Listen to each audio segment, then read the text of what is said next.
Let's take a look at the capital stem. This is also known as the line of universal beauty. Here is my cup height, the waistline, and the baseline. We'll start from the top with a thin stroke. Gently press hard to make thick stroke and slowly release the pressure to make a thin stroke again. So let's try this one more time.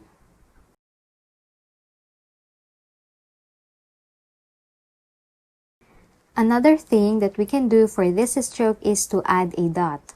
So we're going to extend the thin stroke a little bit higher. Thin, thick, thin, and add a dot at the end of this stroke. Next, we have the hairline upstroke. For the capital stem, we moved our pen downwards. Now for the hairline stroke, we're going to move upwards. If you feel shaky doing thin strokes, don't be concerned because our goal is never perfection. Our goal is to enjoy the process and celebrate small progress as we keep on practicing. So the hairline upstroke starts from the baseline and slightly curve up, just like that. It doesn't necessarily have to be at the slant line you're following like this. It's more of outside the slant line and crossing it. If this is my diagonal line, then the hairline stroke will overpass this line.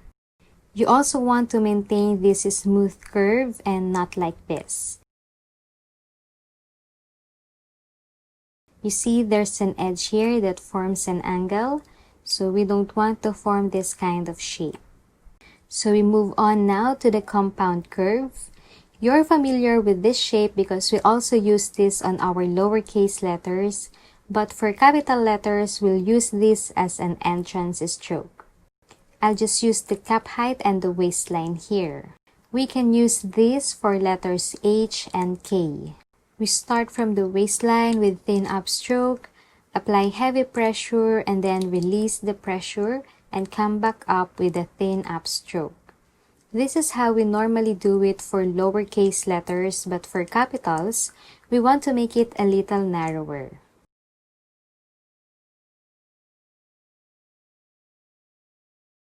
So there. This is too wide and this is better. We want to make this a little bit narrower because this is just an entrance stroke for these letters. Make sure that these lines are parallel with each other to achieve a consistent look. Moving on, we also need to practice different entrance strokes for our capital letters. The first letter is like a coil or a spring.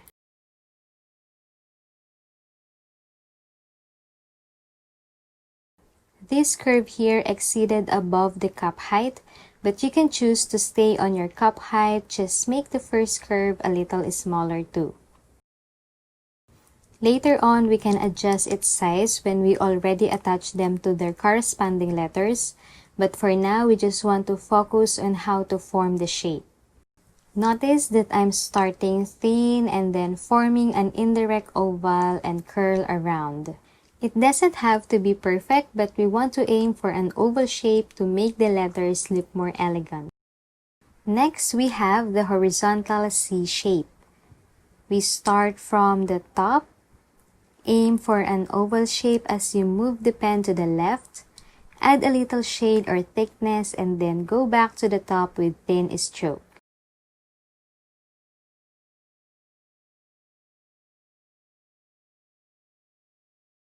The shaded part is at the left side and this part that comes up is thin. We'll also practice this shape that is quite similar to the coil, but this time, instead of curving at the end, we'll move horizontally with a slight curve like that. We're going to use this for the letters F and T. Again, we don't want to start with a heavy pressure downstroke.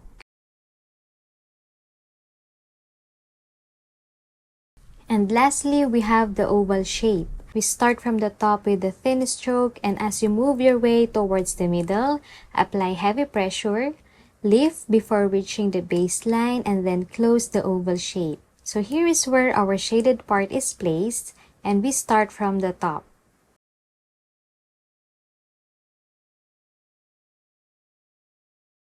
As you can see, sometimes I also have difficulty in closing my oval shapes perfectly, and that's okay. Just keep on trying.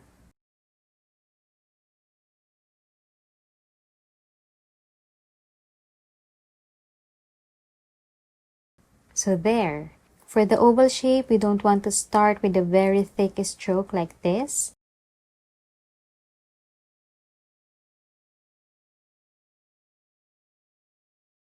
This one looks a lot nicer as compared when we started with a thick stroke. So we have thin,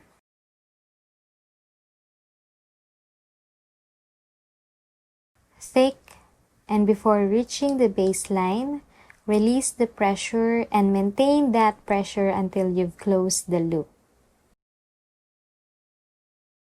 You can do these drills as an exercise or warm-up. Fill a row of each strokes and you'll be more comfortable doing the capital letters in traditional style.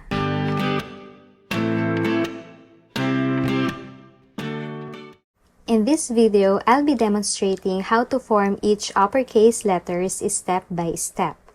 I group them into their similar strokes so that it will be easier for you to be familiar with their common shapes. You can choose to follow along as I do them or watch me first. The first group of letters that we have are the letters A, M, and N. Here is my cup height, my waistline, and the baseline.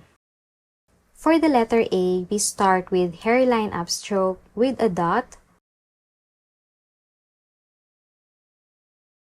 followed by a downstroke. So this part is not a full pressure downstroke. If I'll do that separately, we have thin and then heavy downstroke. So it's not full pressure downstroke. We have thin part here as compared to this.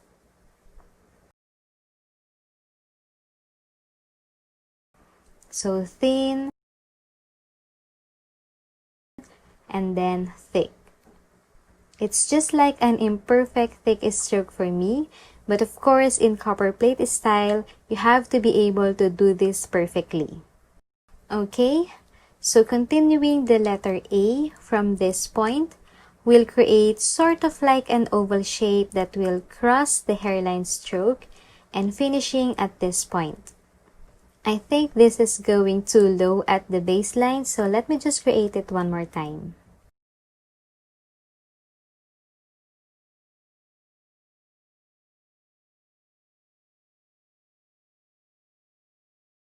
So here, I am going to start the loop a little higher from the baseline so that it won't look crowded at this point, just like what happened here.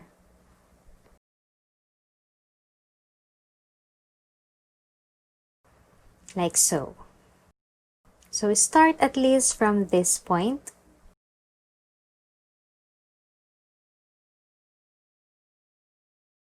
You can also choose to add the dot after you've finished forming the letter A.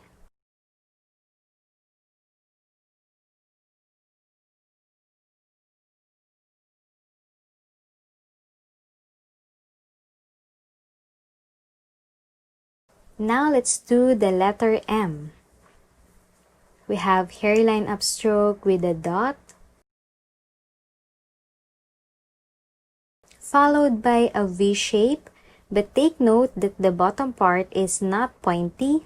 It still has some nice curve to it.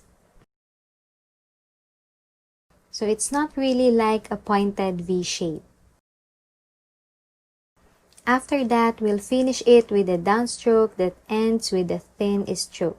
Another variation we can do is to add a curve to the end of this shape and not just a straight line. So we'll copy this curve from the hairline upstroke. Let's try that.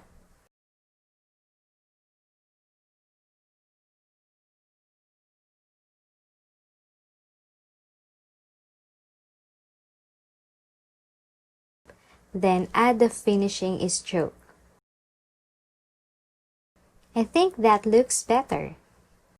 The letter N starts with a hairline stroke with a dot, a downstroke that also has a curve in it, not just a straight line. So if I'm going to isolate this part, it should look something like this. And this ends with a thin upstroke. Here's the hairline stroke we did earlier, and just attach these two strokes together.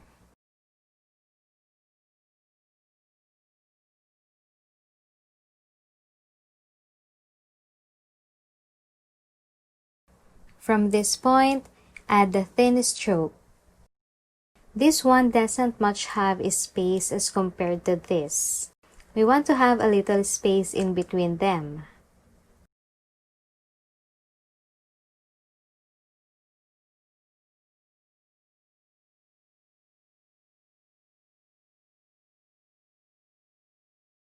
So you can also modify this into just an upstroke without a curve.